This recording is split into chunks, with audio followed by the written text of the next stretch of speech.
오늘 본문에서 그 시작은 아브라함의 이동에 대해서 이야기하고 있습니다.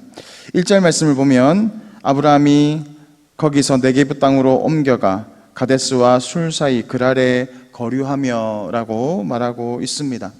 아브라함이 지금 네게브 땅으로 옮겨갔다라고 말합니다. 특별히 지금 아브라함이 있었던 곳은 바로 헤브론 지경 아물의 상수리 숲이었습니다. 이곳은 바로 가나안, 바로 하나님의 약속이 있었던 그 땅에서 지금 남쪽으로 내려가고 있는 것을 이야기하고 있습니다. 왜 아브라함이 이동을 하였을까요? 23절 말씀을 보면 23장에서는 바로 그 땅의 해족속이 이 땅을 점령한 것으로 말하고 있습니다. 그러니까 아브라함은 자기가 거하고 있는 그 지역의 해족속의 침입으로 인하여서 바로 이동하게 되었다라는 것입니다. 그는 그랄 땅에 머물게 되는데 그곳에서 그랄 왕 아비멜렉을 통하여서 자신의 아내 사라를 빼앗기게 됩니다. 사실 빼앗겼다라고 하는 것이 아니라 자기가 자신의 누이라고 하였기 때문에 그 왕은 그 땅에 있는 여인을 취할 수 있는 권리가 있었고, 그래서 아브라함의 아내 사라를 자신의 아내로 취하게 된 것입니다. 그는 이전에도 이런 일을 겪은 적이 있습니다. 바로 애굽에서 바로 왕에게 자신의 아내 사라를 누이라고 이야기함으로 해서 또 아내가 바로 그의 아내가 되게 하는 일들을 겪게 됩니다. 성경을 보면 이해하기 힘든 장면들이 몇 가지 나오는데 오늘 이 장면도 그렇습니다. 사실 첫 번째 애굽 왕 바로에게 자신의 아내 사라를 빼앗겼을 때는 바로 아브라함의 75세, 그러니까 사라도 70세의 여인이었고, 또 오늘 그랄 왕 아비멜렉에게 빼앗겼던 이 시기도 아브라함이 99세, 그러니까 사라 역시 90세의 나이였습니다. 어떻게 70세와 90세의 여인이 이렇게 아름다울 수 있고 그렇게 왕에게 이쁨을 받을 수 있을까? 이해가 되지 않는 장면이기도 합니다. 사실 이것은 아브라함이 가지고 있었던 그의 부유한 재산과 그의 소유가 목적이기 때문에 그러한 것입니다. 이 여인을 데려감으로 해서 아브라함을 볼모로 잡을 수 있었고, 또 아브라함이 소유하고 있는 수많은 종들과 또 양과 소떼들을 취할 수 있게 되는 것입니다. 그래서 이 왕은 아브라함의 많은 풍성한 재산을 통하여서 자신의 세력을 늘릴 수 있었기 때문에 정략 결혼을 하게 되었다라고 보는 것이 문맥에 맞는 장면이 될 것입니다. 오늘 아브라함은 그곳에서 자신의 아내 사라를 빼앗기게 되고 또 자신이 가지고 있는 모든 재산과 소유까지도 압류당하게 되는 그런 상황 가운데 빠져 있게 되는 것입니다. 아브라함이 왜 이렇게 어려움을 당하게 되었습니까? 바로 자신이 하나님에게 약속받았던 그 땅에서 벗어났기 때문에 그렇습니다. 은혜의 자리를 지켜야 한다라는 말입니다. 하나님의 약속이 있고 하나님의 언약이 있고 하나님의 보호하심이 있는 그 말씀의 바운더리 안에 우리가 거할 때에 우리는 하나님의 인도하심과 보호 안에 거하게 됩니다. 그곳을 떠나게 되면 반드시 어려움을 만나게 되는 것입니다. 우리가 살고 있는 이 세상은 수많은 바이러스로 덮여 있다고 합니다. 수십만 가지의 감기 바이러스들이 존재하고 있습니다. 그런데 왜 어떤 사람은 감기에 걸리고 어떤 사람은 감기에 걸리지 않습니까? 면역력이 강한 사람은 이 바이러스를 이겨내기 때문에 감기에 걸리지 않는 것이고, 또 면역력이 떨어지게 되면 침입하고 있는 그 바이러스에 감염이 되기 때문에 감기가 걸리는 것입니다. 마찬가지로 우리가 하나님의 은혜 안에, 하나님의 보호하심 안에 거하지 않는다면 우리의 대적들은 우리의 심령과 또 우리의 생각을 공격하게 되고, 우리는 그 대적의 공격으로 인해서 어려움을 당하게 될 수 있는 것입니다. 그는 과거에 자신의 실수로 인하여서 또 기근으로 인하여서 자신이 약속했던 그 땅을 벗어나서 애굽으로 갔습니다. 그곳에서 자신의 아내를 빼앗기는 그런 어려움을 겪게 되었습니다. 그때는 그 땅에 기근이 있었기 때문에 도망하였다라고 하지만 이번에는 또 대적의 침입이 있었기 때문에 그곳을 떠났습니다.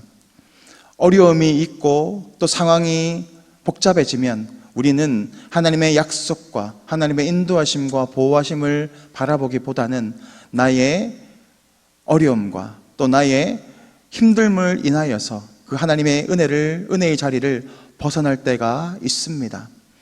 그렇지만 그가 그 이전의 어려움을 겪었다면 다시 한번 생각해 봐야 했을 것입니다. 내가 은혜의 자리를 벗어났을 때 어떤 어려움이 있었는지를 기억하며 하나님 앞에 엎드리는 것이 현명한 자세였음에도 아브라함은 그러한 지혜로운 삶을 살아가지 못했다라는 것입니다. 우리가 통과하지 못한 시험은 계속됩니다. 내가 그 문제에 통과하지 못하게 되면 낙제를 하게 되고 다시 그 문제 가운데 봉착하게 되는 것입니다. 아브라함은 사실상 이 시험에서 실패하였습니다. 불합격하였습니다. 그래서 그는 자신의 아내를 빼앗기게 되었고 자신의 모든 재산을 다 빼앗기는 상황 가운데 빠지게 된 것입니다. 그렇지만 하나님은 은혜로우신 분이십니다. 우리가 넘어짐을 아시고 또 우리의 연약함을 아십니다. 그래서 우리가 넘어졌다 할지라도 다시 은혜를 베풀어 주시고 우리가 감당하지 못할 그 시험 당함을 허락하지 아니하심으로 오늘도 이 어려운 문제 가운데에서 하나님이 직접 나타나셔서 문제를 해결해 주시고 또 자신의 아내를 돌려보내게 하시도록 이 아비멜렉의 꿈에 나타나 현몽하셨습니다. 그리고 이 아비멜렉은 자신의 잘못을 깨닫고 이 아브라함이 다시 한번 그곳에 거할 수 있도록 그 장소를 내어줄 뿐만이 아니라 은 1000개를 내어주었다라고 오늘 말하고 있는데 이 은 1000개는 약 11.4kg 정도가 되는 아주 큰 양입니다. 그러니까 이 은 1000개라는 것은 바로 속전의 의미를 가지고 있습니다. 자신의 잘못을 깨닫고 용서를 구하고 있는 것입니다. 오늘 하나님께서는 이 용서의 이 마무리를 바로 아브라함에게 맡기시고 있습니다. 우리 7절 말씀을 우리 다 같이 보겠습니다. 시작. 그는 선지자라. 그가 너를 위하여 기도하리니 내가 살려니와 내가 돌려보내지 아니하면 너와 내게 속한 자가 다 반드시 죽을 줄 알지니라. 악인이 의인의 집을 속박한다 할지라도 하나님은 오히려 이 악인의 그 가정을 속박하고 있음을 우리는 보게 됩니다. 왜냐하면 오늘 하나님께서는 아비멜렉의 모든 집의 태의 문을 닫으셨다라고 말하고 있기 때문입니다. 지금 아브라함은 이 사건이 단기간의 사건이 아님을 알 수 있습니다. 왜냐하면 태의 문을 닫으셨다라고 하는 것들은 그것을 확인하기 위해서는 상당량의 시간이 걸렸을 것이기 때문입니다. 아비멜렉은 아브라함의 재산과 모든 소유를 다 압리하고 자신의 것으로 만들었지만 오히려 하나님은 그의 집의 태의 문을 닫으심으로 오히려 이 의인의 집을 보호하고 계셨음을 우리는 바라보게 됩니다. 문제의 마무리를 하나님께서는 용서하시지만 이 문제의 마무리는 아브라함에게 달려 있습니다. 그래서 아브라함이 어떤 행동을 취합니까? 그의 가정을 위하여서, 그의 집안을 위하여서 속죄의 기도를 하고 있는 것입니다. 하나님의 백성 아브라함의 몫은 무엇입니까? 바로 용서와 중보입니다. 이 모든 문제의 원인은 아브라함의 불신앙과 연약함으로 인하여서 발생한 것입니다. 그러나 하나님은 그의 연약함에도 불구하고 은혜를 베풀어 주시고 또 이런 모든 문제를 해결해 주십니다. 그러므로 하나님의 은혜를 받은 하나님의 백성이 해야 할 마땅한 도리는 용서하는 것이고 또 중보해야 하는 줄 믿습니다. 우리 삶을 돌아볼 때에 우리는 날마다 연약하고 또 우리의 소망 없음을 바라보게 됩니다.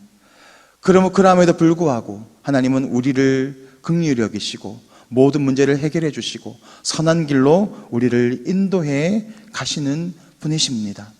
그러므로 오늘도 우리가 받았던 그 은혜를 기억하며 용서해내고 사랑해내고 또 연약한 자들을 위하여서 중보하며 나아가야 하는 그런 우리의 사명이 있는 줄 믿습니다. 그런 모습으로 살아가시는 동북의 성도님들 되시기를 주님의 이름으로 축복합니다. 이 시간 화면을 보시고 기도의 제목을 다 같이 읽겠습니다. 은혜의 자리를 사모하며 날마다 그 자리를 지키는 삶을 살게 하옵소서. 그의 백성을 지키시는 하나님의 사랑과 은혜를 전하는 증인의 삶을 살게 하옵소서. 이 시간 다 같이 기도하겠습니다. 참 좋으신 하나님 아버지, 오늘도 우리를 붙잡아 주시고 우리의 연약함을 담당하여 주시고 선한 길로 인도하여 주시는 그 주님의 은혜를 감사를 드립니다. 오늘도 주님의 은혜 안에 거하게 하시고 나에게 맡겨주신 그 사명의 자리를 잘 지켜서 사랑해내고 용서해내고 그렇게 하나님의 사랑을 전하는 증인의 삶을 살아갈 수 있도록 주님 역사하여 주시옵소서.